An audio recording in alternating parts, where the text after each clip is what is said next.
Right ಸಂಪರ್ಕದಲ್ಲಿರಿ Ranjit. ಬಳ್ಳಾರಿಗೆ ದರ್ಶನ್ ಆದ್ರೆ ಇತ್ತ ಚಿಕ್ಕಣ್ಣ ವಿಚಾರಣೆ. ನಿಮ್ಗೆ ಗೊತ್ತಿದೆ ಸ್ಟೋನಿ ಬ್ರೂಕ್ ಇದರ ಓನರ್ ಪ್ರದೂಷ್ ಅವರನ್ನ ಕೂಡ ಇದಕ್ಕೆ ಬೆಳಗಾವಿಗೆ ಶಿಫ್ಟ್ ಮಾಡಲಾಗಿದೆ ಪರಪ್ಪನ ಅಗ್ರಹಾರ ಕಾರಾಗೃಹದಿಂದ. ಅವರ ಒಡೆತನದ ಸ್ಟೋನಿ ಬ್ರೂಕ್ ಹೋಟೆಲ್ನಲ್ಲಿ ಪಾರ್ಟಿ ನಡೆದಿರುತ್ತೆ ರೇಣುಕಾಸ್ವಾಮಿ ಕೊಲೆ ಆದ ನಂತರದಲ್ಲಿ. ಆ ಪಾರ್ಟಿಯಲ್ಲಿ ಚಿಕ್ಕಣ್ಣ ಭಾಗಿಯಾಗಿದ್ರು ಅನ್ನೋ ಕಾರಣಕ್ಕೆ ಚಿಕ್ಕಣ್ಣರನ್ನ ಕೂಡ ವಿಚಾರಣೆಗೆ ಒಳಪಡಿಸಲಾಗಿತ್ತು. ಅನ್ನಪೂರ್ಣೇಶ್ವರಿ ನಗರ ಠಾಣೆಗೆ ಬಂದು ತಮ್ಮ ಹೇಳಿಕೆಯನ್ನ ದಾಖಲು ಮಾಡಿಕೊಟ್ಟು ಹೋಗಿದ್ರು ಚಿಕ್ಕಣ್ಣ ಅವರು. ಇದೀಗ ಮತ್ತೆ ಅವರನ್ನ ವಿಚಾರಣೆಗೆ ಕರೆಯಲಾಗಿದೆ. ಯಾಕೆ? 164 ಹೇಳಿಕೆ ದಾಖಲು ಮಾಡಿದ ನಂತರದಲ್ಲಿ ಚಿಕ್ಕಣ್ಣ ಅವರು ನೇರವಾಗಿ ಹೋಗಿ ದರ್ಶನ್ ಅವರನ್ನ ಮೀಟ್ ಮಾಡಿದ್ದಾರೆ. 164 ಸ್ಟೇಟ್ಮೆಂಟ್ ನ್ಯಾಯಾಧೀಶರ ಸಮ್ಮುಖದಲ್ಲಿ ನೀಡಲಾಗುವಂತಹ ಹೇಳಿಕೆ. ಆ ಹೇಳಿಕೆ ದಾಖಲಿಸಿದ ನಂತರದಲ್ಲಿ ದರ್ಶನ್ ಭೇಟಿಯಾಗಿದ್ದಾರೆ. ಯಾಕೆ ಭೇಟಿ ಆದ್ರಿ ಅನ್ನೋದನ್ನ ವಿಚಾರಣೆ ಮಾಡ್ಲಿಕ್ಕೋಸ್ಕರ ಪೊಲೀಸರು ಇದೀಗ ಚಿಕ್ಕಣ್ಣ ಅವರನ್ನ ಕರೆಸ್ಕೊಂಡಿದ್ದಾರೆ. ಅಲ್ಲಿಗೆ ದರ್ಶನ್ರನ್ನ ಯಾರೆಲ್ಲ ಸೆಲೆಬ್ರಿಟಿಗಳು, ಆಕ್ಚುಯಲ್ ಸೆಲೆಬ್ರಿಟಿಗಳು, ದರ್ಶನ್ ಅವ್ರ ಸೆಲೆಬ್ರಿಟಿ ಅಲ್ಲ, ಫ್ಯಾನ್ಸ್ ಅಲ್ಲ, ಆಕ್ಚುಯಲ್ ಸೆಲೆಬ್ರಿಟಿಗಳು ಯಾರೆಲ್ಲ ಹೋಗಿ ಪರಪ್ಪನ ಅಗ್ರಹಾರ ಜೈಲಿನಲ್ಲಿ ಭೇಟಿಯಾಗಿ ಬಂದಿದ್ರು ಅವರೆಲ್ಲರನ್ನ ಕೂಡ ಏನಾದ್ರೂ ವಿಚಾರಣೆಗೆ ಒಳಪಡಿಸೋ ಸಾಧ್ಯತೆ ಇದೆಯಾ? ಚಿಕ್ಕ ಅನುಮಾನ.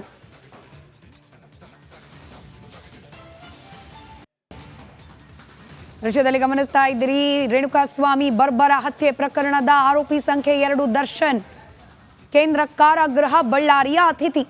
ಇನ್ನು ಮುಂದೆ 2 ಆಯಾಮ. ಒಂದು, ಬಳ್ಳಾರಿ ಇರೋದ್ರಲ್ಲೇ ಅತ್ಯಂತ ಸ್ಟ್ರಿಕ್ಟ್ ಆದ ಕಾರಾಗೃಹ ಅನ್ನೋ ಹೆಸರಿದೆ. ಹಾಗಾಗತ್ತಾ? ಹೆಸರು ಆಚೆ ಇರೋ ರೀತಿಯಲ್ಲೇ ಒಳಗಡೆ ನಡವಳಿಕೆಗಳಾಗತ್ತಾ? ಅನುಮಾನ. ಮತ್ತೊಂದು ಆಯಾಮ, ನಿನ್ನೆ ರಿಪಬ್ಲಿಕ್ ಕನ್ನಡದಲ್ಲಿ ದರ್ಶನ್ ಅವರ ಬಳ್ಳಾರಿ ಫ್ಯಾನ್ ಎಕ್ಸ್ಕ್ಲೂಸಿವ್ ಹೇಳಿಕೆ. ಅಲ್ಲಿ ಮಂತ್ರಿ ತರ ಇದ್ರು ಬೆಂಗಳೂರಿನಲ್ಲಿ, ಇಲ್ಲಿ ರಾಜನ್ ತರ ಇರ್ತಾರೆ, ಅಲ್ಲಿ ಬರೀ ಸಿಗರೇಟ್ ಸಿಕ್ಕಿತ್ತು, ಇಲ್ಲಿ ಕೆಜಿ ಗಟ್ಟಲೆ ಗಾಂಜಾನೆ ಸಿಗುತ್ತೆ, ಹಿಂಗಾಗೋಗುತ್ತಾ ಬಳ್ಳಾರಿಯಲ್ಲಿ? ಇಡೀ ಮಾಧ್ಯಮ, ಆ ಮೂಲಕ ಇಡೀ ಕರ್ನಾಟಕದ ಗಮನ ಇದೀಗ ಬಳ್ಳಾರಿಯ ಕಾರಾಗೃಹದಲ್ಲಿರುತ್ತೆ. ಅಲ್ಲಿನ ಅಧಿಕಾರಿಗಳು ಎಚ್ಚೆತ್ತು ಮತ್ತೆ ಲೋಪ ಆಗದೆ ಇರೋ ರೀತಿಯಲ್ಲಿ ವರ್ತನೆ ಮಾಡ್ತಾರಾ? ಬಿಗಿಯಾದ ನಿಯಮಗಳನ್ನ ಅನುಷ್ಠಾನಕ್ಕೆ ತರ್ತಾರಾ? ಕಾದ್ ನೋಡ್ಬೇಕಾಗಿದೆ.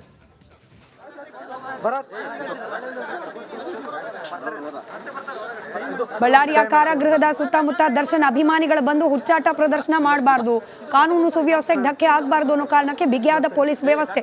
ಇನ್ನು ಮುಂದೆ ಕೂಡ ಬಹುತೇಕ ಹಾಗೆ ಇರುತ್ತೆ. ಯಾವ ರೀತಿ ಇರುತ್ತೆ ಅದರ ಪ್ರತ್ಯಕ್ಷ ವರದಿ ನಮ್ಮ ಪ್ರತಿನಿಧಿ ನವೀನ್ ನೀಡಿದ್ದಾರೆ, ಗಮನಿಸಿ.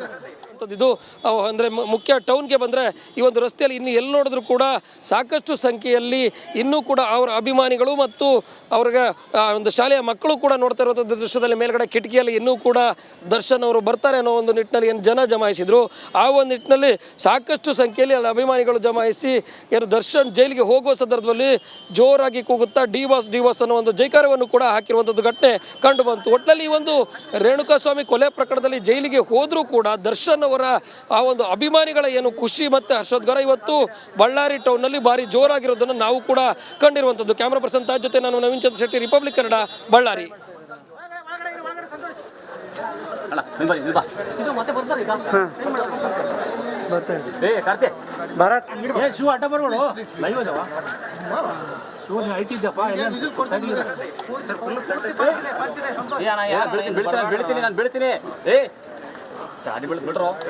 ಯಾಕೆ ಬಂದು ಇಲ್ಲ ಅಂದಾಯ್ತು.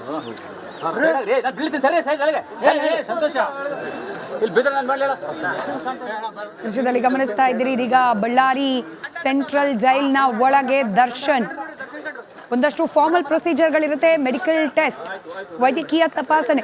ಜೈಲಿನ ಒಳಗೆ ಬರುವಾಗ ಆರೋಗ್ಯ ಯಾವ ಪರಿಸ್ಥಿತಿಯಲ್ಲಿದೆ, BP, ಶುಗರ್ ಇತ್ಯಾದಿ ವೈಟಲ್ಸ್ ಎಲ್ಲವೂ ಕೂಡ ಸುಸ್ಥಿರವಾಗಿದೆಯಾ ಇಲ್ವಾ, ಏನಾದರೂ ಸ್ಪೆಷಲ್ ಟ್ರೀಟ್ಮೆಂಟ್ನ ಅವಶ್ಯಕತೆಗಳು ಇದೆಯಾ, ಅಥವಾ ಯಾವುದಾದ್ರೂ ರೋಗಕ್ಕೆ ಮೆಡಿಸಿನ್ ಅಂತ ಹೇಳಿ ಏನಾದರೂ ತಗೊಳ್ತಿದ್ದಾರಾ, ಅದನ್ನ ಜೈಲಿನಲ್ಲಿ ಮುಂದುವರಿಸಬೇಕಾದ ಅನಿವಾರ್ಯತೆ ಇದೆಯಾ, ಈ ರೀತಿಯ ಬೇಸಿಕ್ ಚೆಕಪ್ ಅನ್ನ ಮಾಡಲಾಗುತ್ತೆ. ಇದೀಗ ದರ್ಶನ್ ಪರಪ್ಪನ ಅಗ್ರಹಾರದಿಂದ ಚೀಲ, ಇನ್ನೊಂದು ಕವರಲ್ಲಿ ಅವ್ರದ್ದು ಬಟ್ಟೆ ಬರೆ ಇದನ್ನೆಲ್ಲ ತಗೊಂಡೋಗಿದ್ದಾರೆ ಒಂದು ಬ್ಯಾಗಲ್ಲಿ, ಅದನ್ನ ಪರಿಶೀಲನೆಗೆ ಒಳಪಡಿಸಲಾಗಿದೆ. ದರ್ಶನ್ ಬದಲು ಬೇರೆ ಯಾರೇ ಆರೋಪಿ ಅಥವಾ ಅಪರಾಧಿ ಹೋಗಿದ್ರು ಕೂಡ ಹೀಗೆ ಆಗೋದು. ದರ್ಶನ್ ವಿಚಾರದಲ್ಲೂ ಆ ರೂಲ್ಸ್ ಅನ್ನ ಫಾಲೋ ಮಾಡ್ತಾ ಇದ್ದಾರೆ. ದರ್ಶನ್ ತಂದಿದ್ದ ಲಗೇಜ್ ಅನ್ನ ಚೆಕ್ ಮಾಡಿ ಒಳಗೆ ಬಿಟ್ಟಿದ್ದಾರೆ ಬಳ್ಳಾರಿ ಕೇಂದ್ರ ಕಾರಾಗೃಹದ ಸಿಬ್ಬಂದಿ. ಅದಾದ ನಂತರದಲ್ಲಿ ಇದೀಗ ವೈದ್ಯಕೀಯ ತಪಾಸಣೆಗೆ ದರ್ಶನ್ರನ್ನ ಒಳಪಡಿಸಲಾಗ್ತಾ ಇದೆ. ಕೆಲವೊಂದಷ್ಟು ಸಂದರ್ಭದಲ್ಲಿ ಕ್ವಾರಂಟೈನ್ ನಲ್ಲಿ ಇಡಲಾಗುತ್ತೆ. ಅವರನ್ನ ಮಾನಿಟರ್ ಮಾಡುವ ಸಲುವಾಗಿ ಆರೋಪಿಗಳು ಅಥವಾ ಅಪರಾಧಿಗಳು ಒಂದು ಜೈಲಿನಿಂದ ಇನ್ನೊಂದು ಜೈಲಿಗೆ ಶಿಫ್ಟ್ ಆದಾಗ ಅಥವಾ ಹೊಸದಾಗಿ ಜೈಲ್ ಒಳಗಡೆ ಎಂಟರ್ ಆದಾಗ ದರ್ಶನ್ ಅವರನ್ನ ಹಂಗೆ ಮಾಡ್ತಾರಾ, ಅಥವಾ ಈಗ ಆಲ್ರೆಡಿ ನಮಗೆ ಮಾಹಿತಿ ಸಿಕ್ಕಿದೆ ಸ್ಪೆಷಲ್ ಒಂದು ಬಾರಾಕ್ ರೆಡಿ ಆಗಿದೆ ಅಂತ ಹೇಳಿ ಅಲ್ಲಿಗೆನೆ ಡೈರೆಕ್ಟ್ ಆಗಿ ಶಿಫ್ಟ್ ಮಾಡ್ತಾರ ಅನ್ನೋದು ಸದ್ಯಕ್ಕಿರುವ ಕುತೂಹಲ.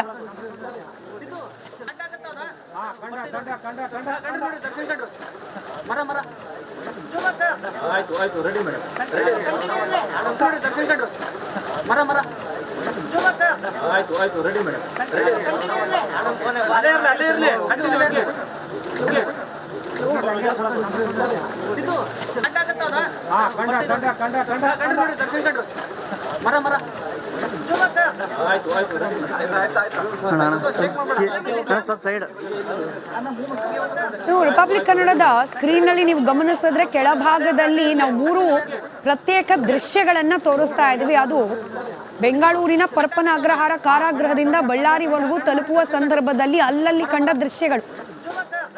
ಯಾವ ರೀತಿ ಸೆಕ್ಯೂರಿಟಿ ವ್ಯವಸ್ಥೆ ಇತ್ತು, ಯಾವ ರೀತಿ ಕಣ್ತಪ್ಪಿಸಿ ದರ್ಶನ್ರನ್ನ ಶಿಫ್ಟ್ ಮಾಡೋ ಪ್ರಯತ್ನ ಮಾಡಲಾಯಿತು ಪೊಲೀಸರಿಂದ, ಇದಕ್ಕೆ ಸಂಬಂಧಪಟ್ಟ ದೃಶ್ಯಗಳನ್ನ ಗಮನಿಸ್ತಿದ್ದೀರಿ. ಹಾಗೆ ಇದರ ಅಪ್ಡೇಟ್, ರೇಣುಕಾಸ್ವಾಮಿ ಮರ್ಡರ್ ಕೇಸ್ಗೆ ಸಂಬಂಧಪಟ್ಟಂತೆ ಆಗ್ತಾ ಇರುವ ಅಪ್ಡೇಟ್ಗಳನ್ನ ಕೂಡ ನೀವು ಅಕ್ಷರದ ರೂಪದಲ್ಲಿ ಗಮನಿಸ್ತಾ ಇದ್ರಿ. ಮತ್ತೊಂದು ಕಡೆ ರಿಪಬ್ಲಿಕ್ ಕನ್ನಡಕ್ಕೆ ಲಭ್ಯವಾದ ಎಕ್ಸ್ಕ್ಲೂಸಿವ್ ದೃಶ್ಯ.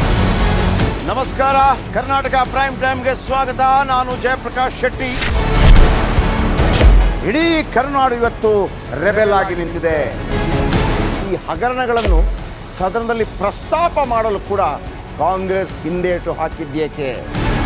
ನಿಮ್ಗೆ ಸಂಬಳ ಅದಕ್ಕೆ, ನಿಮಗೆ ವಾಹನ ಅದಕ್ಕೆ, ನಿಮಗೆ ವೆಪನ್ ಅದಕ್ಕೆ, ನೀವು ಅದನ್ನು ಸೆರೆ ಹಿಡಿಬೇಕಾಗಿತ್ತು. ನೀವು ವಿದ್ಯುತ್ ಬರ ಇದೆ ಅಂತ ಹೇಳ್ತಾ ಇದ್ದೀರಿ, ಎಲ್ಲಿ ಬರ ಇದೆ ನೀವು ಹೇಳಬೇಕು. ಪಾಕಿಸ್ತಾನ್ ಆಕ್ಯುಪೈಡ್ ಕಾಶ್ಮೀರ್ ಅದು ಎಂದೆಂದಿಗೂ ನಮ್ಮದು. 40 ಮೆಷಿನ್ಗಳು ತಂದಿತ್ತು ನೋಟ್ ಎಣಿಸುವುದಕ್ಕೆ, ಅದೇ ಹಾಳಾಗಿತ್ತು. ಮಥುರಾದ ಗಲಾಟೆ ಇದೆಯಲ್ಲ, ಅದು ಸ್ಥಳೀಯವಾಗಿ ಕೂತು ಪರಿಹರಿಸಬಹುದಾದಂಥ ಕಾನೂನಿದೆ. ಗ್ಯಾರಂಟಿ ಯೋಜನೆಯಿಂದ ನಷ್ಟ ಆಗಿದೆ, ಲಾಭ ಆಗಿದೆ, ದಯವಿಟ್ಟು ಹೇಳಿ. Dawood Ibrahim most wanted criminal ಯಾವಾಗಾದ ಅಂದರೆ ಇಲ್ಲಿ ತನಕ ಭಾರತ ದೇಶದಲ್ಲಿ ಓರ್ವ ದಲಿತ ಪ್ರಧಾನಿಯಾದಂಥ ಇತಿಹಾಸವೇ ಇಲ್ಲ. ರಿಪಬ್ಲಿಕ್ ವರ್ಲ್ಡ್ ಆಪ್ ಇದು ಕೇವಲ ಅಪ್ಲಿಕೇಶನ್ ಅಲ್ಲ, ಸಮಗ್ರ ಸುದ್ದಿಗಳ ಸಂಪರ್ಕ ಮಾರ್ಗಕ್ಕೆ ಕ್ರಾಂತಿಕಾರಿ ಬದಲಾವಣೆ. ರಿಪಬ್ಲಿಕ್ ವರ್ಲ್ಡ್ ಆಪ್ ಕೇವಲ ಸುದ್ದಿ ಅಪ್ಲಿಕೇಶನ್ ಅನ್ನ ಪರಿಚಯ ಮಾಡ್ತಾ ಇಲ್ಲ, ಬದಲಾಗಿ ಡಿಜಿಟಲ್ ಸುದ್ದಿ ಬಳಕೆಯ ಹೊಸ ಯುಗಕ್ಕೆ ನಾಂದಿ ಹಾಡ್ತಾ ಇದೆ. ಇದೊಂದು ಬ್ರೇಕಿಂಗ್ ನ್ಯೂಸ್, ಪ್ರಭಾವಶಾಲಿ ಕಾರ್ಯಕ್ರಮಗಳಿಗೆ ಗಟ್ಟಿಯಾದ ವೇದಿಕೆ. ರಿಪಬ್ಲಿಕ್ ವರ್ಲ್ಡ್ ಅಪ್ಲಿಕೇಶನ್ ಈಗ ಲೈವ್ ಆಗಿದೆ. ಗೂಗಲ್ ಪ್ಲೇ ಸ್ಟೋರ್ ಮತ್ತು ಆಪಲ್ ಆಪ್ ಸ್ಟೋರ್ ಎರಡರಲ್ಲೂ ಲಭ್ಯವಿದೆ. ಈಗಲೇ ಡೌನ್ಲೋಡ್ ಮಾಡಿ. ನಮಸ್ಕಾರ, ಕರ್ನಾಟಕ ಪ್ರೈಮ್ ಟೈಮ್ಗೆ ಸ್ವಾಗತ. ನಾನು ಜಯಪ್ರಕಾಶ್ ಶೆಟ್ಟಿ. ಇಡೀ ಕರ್ನಾಡು ಇವತ್ತು ರೆಬೆಲ್ ಆಗಿ ನಿಂತಿದೆ. ಈ ಹಗರಣಗಳನ್ನು ಸದನದಲ್ಲಿ ಪ್ರಸ್ತಾಪ ಮಾಡಲು ಕೂಡ ಕಾಂಗ್ರೆಸ್ ಹಿಂದೇಟು ಹಾಕಿದ್ದೇಕೆ? ನಿಮ್ಗೆ ಸಂಬಳ ಅದಕ್ಕೆ, ನಿಮಗೆ ವಾಹನ ಅದಕ್ಕೆ, ನಿಮಗೆ ವೆಪನ್ ಅದಕ್ಕೆ, ನೀವು ಅದನ್ನು ಸೆರೆ ಹಿಡಿಬೇಕಾಗಿತ್ತು. ನೀವು ವಿದ್ಯುತ್ ಬರ ಇದೆ ಅಂತ ಹೇಳ್ತಾ ಇದ್ದೀರಿ, ಎಲ್ಲಿ ಬರ ಇದೆ ನೀವು ಹೇಳಬೇಕು. ಪಾಕಿಸ್ತಾನ್ ಆಕ್ಯುಪೈಡ್ ಕಾಶ್ಮೀರ್ ಅದು ಎಂದೆಂದಿಗೂ ನಮ್ಮದು. 40 ಮೆಷಿನ್ಗಳು ತಂದಿತ್ತು ನೋಟ್ ಎಣಿಸುವುದಕ್ಕೆ, ಅದೇ ಹಾಳಾಗಿತ್ತು. ಮಥುರಾದ ಗಲಾಟೆ ಇದೆಯಲ್ಲ, ಅದು ಸ್ಥಳೀಯವಾಗಿ ಕೂತು ಪರಿಹರಿಸಬಹುದಾದಂಥ ಕಾನೂನಿದೆ. ಗ್ಯಾರಂಟಿ ಯೋಜನೆಯಿಂದ ನಷ್ಟ ಆಗಿದೆ, ಲಾಭ ಆಗಿದೆ, ದಯವಿಟ್ಟು ಹೇಳಿ. Dawood Ibrahim most wanted criminal ಯಾವಾಗಾದ ಅಂದರೆ ಇಲ್ಲಿ ತನಕ ಭಾರತ ದೇಶದಲ್ಲಿ ಓರ್ವ ದಲಿತ ಪ್ರಧಾನಿಯಾದಂಥ ಇತಿಹಾಸವೇ ಇಲ್ಲ. ರಿಪಬ್ಲಿಕ್ ವರ್ಲ್ಡ್ ಆಪ್ ಇದು ಕೇವಲ ಅಪ್ಲಿಕೇಶನ್ ಅಲ್ಲ, ಸಮಗ್ರ ಸುದ್ದಿಗಳ ಸಂಪರ್ಕ ಮಾರ್ಗಕ್ಕೆ ಕ್ರಾಂತಿಕಾರಿ ಬದಲಾವಣೆ. ರಿಪಬ್ಲಿಕ್ ವರ್ಲ್ಡ್ ಆಪ್ ಕೇವಲ ಸುದ್ದಿ ಅಪ್ಲಿಕೇಶನ್ ಅನ್ನ ಪರಿಚಯ ಮಾಡ್ತಾ ಇಲ್ಲ, ಬದಲಾಗಿ ಡಿಜಿಟಲ್ ಸುದ್ದಿ ಬಳಕೆಯ ಹೊಸ ಯುಗಕ್ಕೆ ನಾಂದಿ ಹಾಡ್ತಾ ಇದೆ. ಇದೊಂದು ಬ್ರೇಕಿಂಗ್ ನ್ಯೂಸ್, ಪ್ರಭಾವಶಾಲಿ ಕಾರ್ಯಕ್ರಮಗಳಿಗೆ ಗಟ್ಟಿಯಾದ ವೇದಿಕೆ. ರಿಪಬ್ಲಿಕ್ ವರ್ಲ್ಡ್ ಅಪ್ಲಿಕೇಶನ್ ಈಗ ಲೈವ್ ಆಗಿದೆ. ಗೂಗಲ್ ಪ್ಲೇ ಸ್ಟೋರ್ ಮತ್ತು ಆಪಲ್ ಆಪ್ ಸ್ಟೋರ್ ಎರಡರಲ್ಲೂ ಲಭ್ಯವಿದೆ. ಈಗಲೇ ಡೌನ್ಲೋಡ್ ಮಾಡಿ.